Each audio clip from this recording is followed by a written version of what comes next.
بسم اللہ الرحمن الرحیم۔ السلام علیکم۔ ایک مرتبہ نبی کریم صلی اللہ علیہ وآلہ وسلم دین اسلام کی خاطر کہیں جا رہے تھے۔ راستے میں ایک بڑھیا عورت بیٹھی رو رہی تھی۔ آپ صلی اللہ علیہ وآلہ وسلم نے دیکھا تو پوچھا، کیوں رو رہی ہو؟ بڑھیا عورت نے کہا، میری مالکن نے مجھے سامان لینے کے لیے 2 درہم دے کر بھیجا تھا۔ گھر کا ساز و سامان لیتے وقت مجھ سے وہ 2 درہم گر گئے ہیں۔ اس کو ڈھونڈتے ہوئے کافی دیر ہو گئی ہے۔ میری مالکن مجھے بہت مارے گی اور بے ایمان کہے گی۔ اسی سوچ میں گم سم رو رہی ہوں۔ حضور اقدس صلی اللہ علیہ وآلہ وسلم نے اس بڑھیا عورت سے کہا، چلو میں آپ کے ساتھ چلتا ہوں، میں تمہاری سفارش کر دوں گا کہ مالکن تمہیں کچھ نہ کہے۔ آپ صلی اللہ علیہ وآلہ وسلم اس بڑھیا کے ساتھ پیدل چل کر اس دروازے پر تشریف فرما ہوئے جہاں وہ بڑھیا جانا چاہتی تھی۔ آپ صلی اللہ علیہ وآلہ وسلم نے دروازے پر دستک دی۔ اس مالکن خاتون نے دروازہ کھولا۔ جیسے ہی مالکن نے حضور صلی اللہ علیہ وآلہ وسلم کو دیکھا، بسم اللہ الرحمن الرحیم، السلام علیکم ورحمۃ اللہ۔ حضور اقدس صلی اللہ علیہ وآلہ وسلم بازار کی طرف جا رہے تھے۔ آپ کی جیب میں صرف 8 درہم تھے۔ راستے میں ایک ضعیف عورت بیٹھی رو رہی تھی۔ آپ صلی اللہ علیہ وآلہ وسلم رک گئے، اس کے قریب پہنچے اور اس کے غم میں شریک ہونے کے لیے اس سے پوچھا، بڑی بی کیوں رو رہی ہو؟ کیا حادثہ پیش آیا ہے؟ اس بڑھیا نے عرض کی، یا رسول اللہ صلی اللہ علیہ وآلہ وسلم، میری مالکن نے مجھے 2 درہم دے کر سودا لینے کے لیے بھیجا تھا۔ وہ درہم گھر کا ساز و سامان لیتے وقت کہیں گر گئے ہیں۔ اللہ تعالیٰ نے ہمیں تنگ دستی دی اور اوپر سے میرے 2 درہم گر گئے ہیں۔ یہی کہہ کر بڑھیا زار و قطار رونے لگی۔ آپ صلی اللہ علیہ وآلہ وسلم نے جیب سے 2 درہم نکالے، بڑھیا کے ہاتھ میں رکھے اور اس کو تسلی دیتے ہوئے آگے بڑھ گئے۔ آپ صلی اللہ علیہ وآلہ وسلم کا گزر ایک بازار سے ہوا جہاں آپ صلی اللہ علیہ وآلہ وسلم نے دیکھا کہ ایک فقیر بالکل ننگا کھڑا ہے، پھٹا پرانا چیتھرا ٹانگوں پر باندھ رکھا ہے اور صدا لگا رہا ہے، جو مجھے کپڑے پہنائے گا اللہ اسے جنت کا جوڑا عطا فرمائے گا۔ آپ صلی اللہ علیہ وآلہ وسلم ذرا رکے۔ فقیر نے پھر صدا لگائی، جو مجھے کپڑے پہنائے گا اللہ اسے جنت کا جوڑا عطا فرمائے گا۔ آپ صلی اللہ علیہ وآلہ وسلم نے اپنی مبارک قمیض اسی وقت اس فقیر کو پہنا دی اور فرمایا، یہ تو بہت اچھا نفع کا سودا تھا جو میں نے تم سے لے لیا، اور پھر بازار کی طرف چل دیے۔ وہاں جا کر آپ صلی اللہ علیہ وآلہ وسلم نے دوسری قمیض 2 درہم میں خریدی اور اپنے گھر کے لیے واپس ہوئے۔ دیکھا کہ راستے میں پھر وہی بڑھیا عورت رو رہی ہے۔ دریافت فرمایا، بڑی بی اب کیا بات ہے؟ بولی، یا رسول اللہ صلی اللہ علیہ وآلہ وسلم، میرے ماں باپ آپ پر قربان، میں کہاں تک آپ صلی اللہ علیہ وآلہ وسلم کو پریشان کروں گی؟ گھر سے نکلتے وقت کافی دیر ہو گئی ہے، گھر والے انتظار کر رہے ہوں گے۔ یہاں دیر ہو گئی، اتنی دیر بعد پہنچوں گی تو وہ ناراض ہوں گی، برا بھلا کہیں گی، سزا بھی دیں گی۔ بڑھیا یہ کہہ کر پھر زور زور سے رونے لگی۔ آپ صلی اللہ علیہ وآلہ وسلم نے بڑھیا کی فریاد نہایت دھیان سے سنی۔ بڑھیا پر آپ کو بڑا ترس آیا، اسے دلاسا دیا اور فرمایا، چلو میں تمہارے ساتھ چلتا ہوں۔ بڑھیا خوشی خوشی چلتی، اللہ کے رسول صلی اللہ علیہ وآلہ وسلم بھی ساتھ تھے۔ تھوڑی ہی دور گئے تھے کہ کچھ انصار کے گھر نظر آئے۔ بڑھیا نے رسول اللہ صلی اللہ علیہ وآلہ وسلم کو بتایا، میں انہی گھروں میں کام کرتی ہوں، ان گھروں کے مرد باہر گئے ہوئے ہیں، گھروں میں صرف عورتیں ہی ہیں۔ آپ صلی اللہ علیہ وآلہ وسلم گھروں کے قریب پہنچے اور بلند آواز سے کہا، اے بیبیو، السلام علیکم ورحمۃ اللہ وبرکاتہ۔ آواز مانوس تھی۔ ہر خاتون متوجہ ہو گئی مگر بالکل خاموش رہیں۔ کسی گھر سے کوئی جواب نہ آیا۔ آپ صلی اللہ علیہ وآلہ وسلم نے پھر بلند آواز سے کہا، السلام علیکم ورحمۃ اللہ وبرکاتہ۔ پھر وہی خاموشی رہی۔ کسی گھر سے کوئی جواب نہ آیا۔ خواتین دروازوں کے قریب آ گئیں اور مشتاق بے چینی کے عالم میں سوچنے لگیں۔ یہ دل نواز آواز پھر آئے۔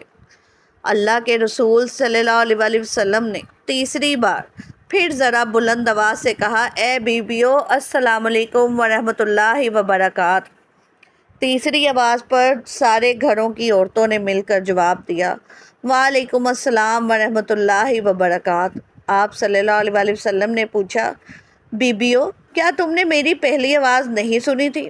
انہوں نے کہا، یا رسول اللہ صلی اللہ علیہ وسلم، ہم نے آپ کا پہلا ہی سلام سن لیا تھا اور آپ کی آواز پہچان لی تھی، لیکن جواب اس لیے نہیں دیا کہ آپ کی زبان مبارک سے سلامتی اور رحمت و برکت کی دعائیں ہم اور ہمارے بچے بار بار سنیں۔ عورتوں نے عقیدت و ارادت کا اظہار کرتے ہوئے کہا۔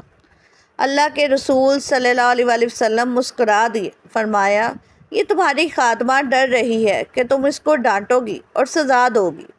اتفاق سے اس اللہ کی بندی کو دیر ہو گئی ہے، میں اس کی سفارش کے لیے آیا ہوں۔ رسول اللہ صلی اللہ علیہ وسلم کے الفاظ سن کر خواتین کی آنکھوں میں آنسو آ گئے اور ایک زبان ہو کر بولی، یا رسول اللہ صلی اللہ علیہ وسلم، یہ آپ کو سفارش کے لیے لے کر آئی ہے تو آپ گوا رہے ہیں، ہم اسی وقت اس کو آزاد کرتے ہیں۔ آپ کا کوئی حق نہیں ہے باندی کی آزادی پر۔ آپ صلی اللہ علیہ وسلم کا چہرہ خوشی سے چمک اٹھا اور آپ صلی اللہ علیہ وسلم اور نیک خواتین کو دعائیں دیتے ہوئے خوشی خوشی گھر واپس آ گئے۔ اللہ کے رسول صلی اللہ علیہ وسلم کی اعلیٰ اخلاق کا ایک پہلو یہ بھی تھا کہ آپ نے ایسے عام آدمی کو بھی عزت و وقار عطا فرمایا جسے معاشرے میں کوئی خاص اہمیت حاصل نہ تھی۔ بڑی اشیاء عربوں کے مشہور قبیلہ کی ایک شاخ ہے۔ یہ قبیلہ زمانہ قدیم سے مدینہ منورہ کے اطراف میں آباد تھا۔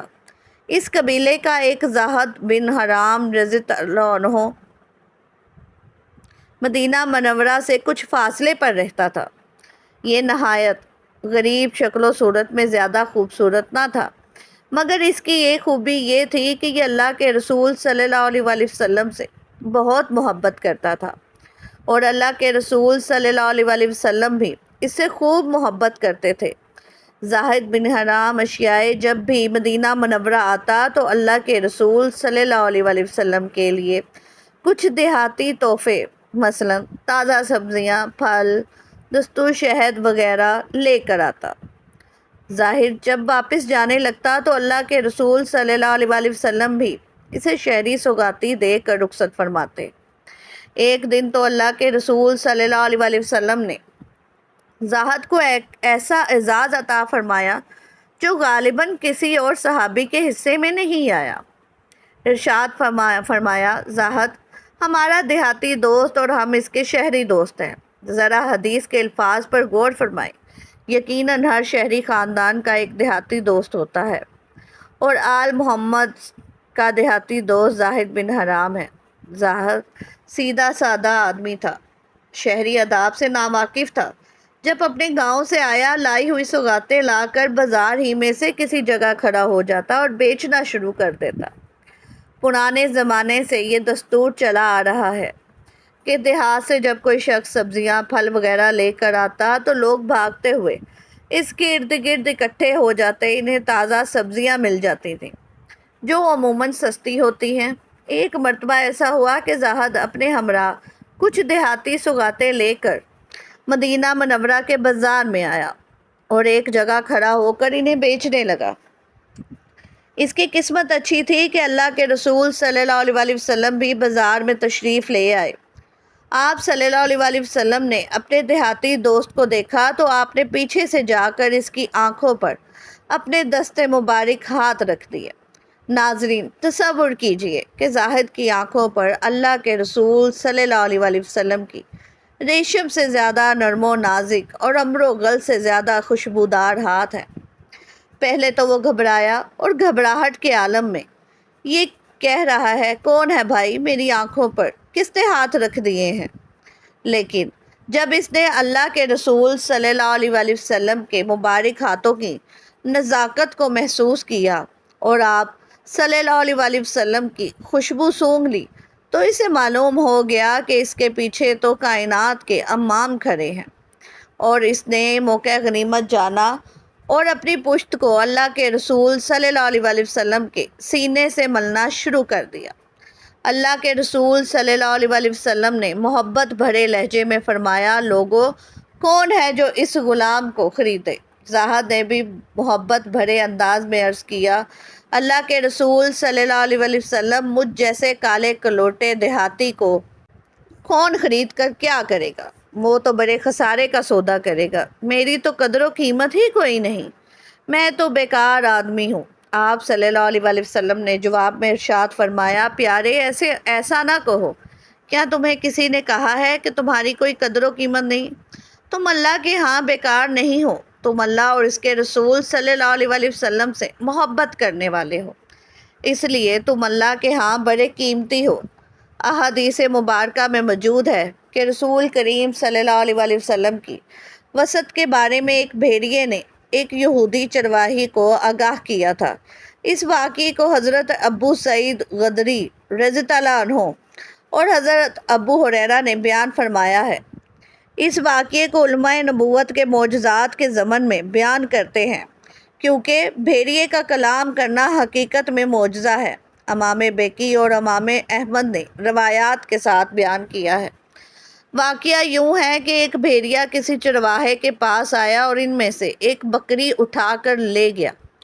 چرواہے نے اس کا پیچھا کیا یہاں تک کہ اس کے منہ سے بکری نکلوا لی۔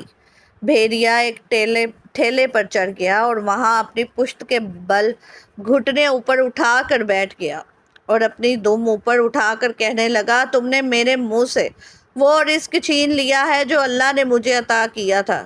اس چرواہے نے کہا، باخدا میں نے آج سے پہلے کبھی نہیں دیکھا تھا کہ بھیڑیا باتیں کر رہا ہے۔ بھیڑیے نے جواب دیا، اس سے بھی عجیب تو بات یہ ہے کہ ایک آدمی یعنی حضور اکرم صلی اللہ علیہ وآلہ وسلم دو میدانوں کے درمیان واقع نخلستانو مدینہ میں بیٹھا جو کچھ ہو چکا ہے اور جو ہونے والا ہے اس کی خبریں لوگوں کو دے رہا ہے۔ چرواہا یہودی تھا۔ وہ حضور نبی صلی اللہ علیہ وآلہ وسلم کی خدمت میں حاضر ہو کر مشرف با اسلام ہو گیا اور پھر اس نے آپ صلی اللہ علیہ وآلہ وسلم کو اس واقعے کی خبر دی۔ پھر فرمایا، قیامت سے قبل واقع ہونے والی نشانیوں میں سے ایک نشانی ہے، وہ وقت قریب ہے کہ ایک آدمی اپنے گھر سے نکلے گا، اس کی واپسی پر اس کے جوتے اور اس کی چابک اسے بتائیں گے کہ اس کے گھر والوں نے اس کے بعد کیا کیا۔ حضرت عبان بن اوس رضی اللہ عنہ بیان کرتے ہیں، میں اپنی بکریوں کے پاس تھا کہ ایک بھیڑیا آیا اور اس نے مجھ سے حضور نبی کریم صلی اللہ علیہ وآلہ وسلم کی نبوت کے متعلق کلام کیا۔ پس وہ حضور نبی کریم صلی اللہ علیہ وآلہ وسلم کی خدمت اقدس میں حاضر ہوئے اور اسلام قبول کر لیا۔ حضرت موسیٰ علیہ السلام کسی مقام سے گزر رہے تھے کہ ان کی نظر ایک چرواہے پر پڑی۔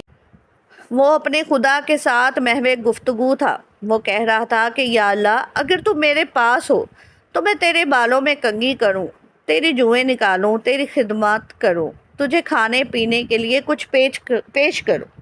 اگر تو بیمار ہو تو تیری تیمارداری کروں۔ اگر مجھے تیری رہائش کا علم ہو تو میں صبح شام تمہارے لیے کھانے پینے کا سامان لاؤں۔ میں اپنی تمام بکریاں تیری ذات پہ قربان کروں۔ حضرت موسیٰ علیہ السلام نے اس چرواہے سے دریافت کیا، کیا تم کس سے باتیں کر رہے ہو؟ اس نے جواب دیا کہ میں اپنے اللہ سے مخاطب ہوں جس نے ہمیں پیدا کیا اور زمین اور آسمان تخلیق فرمائے۔ حضرت موسیٰ علیہ السلام نے فرمایا کہ تم شرک کر رہے ہو، اپنا منہ بند رکھو۔ تمہیں نہیں معلوم کہ اللہ تعالیٰ شہنشاہوں کا شہنشاہ ہے، وہ ایسی خدمت سے بے نیاز ہے۔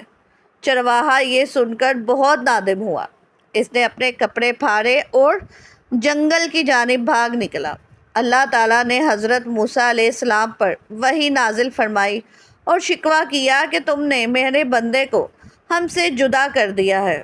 تجھے دنیا میں اس لیے بھیجا گیا تھا کہ تم ہمارے بندوں کو ہمارے ساتھ ملاؤ، لیکن تم نے ہمارے بندوں کو ہم سے جدا کرنے کا وتیرہ اپنا لیا ہے۔ حضرت موسیٰ علیہ السلام جب اللہ تعالیٰ کی ناراضگی محسوس کی تب اس چرواہے کی تلاش میں نکل کھڑے ہوئے اور بالآخر اسے تلاش کرنے میں کامیاب ہوئے۔ حضرت موسیٰ علیہ السلام نے اسے چرواہے سے کہا کہ تمہیں اجازت ہے، تم جس طرح چاہو اللہ سے مخاطب ہو اور جس طرح چاہو اسے یاد کرو۔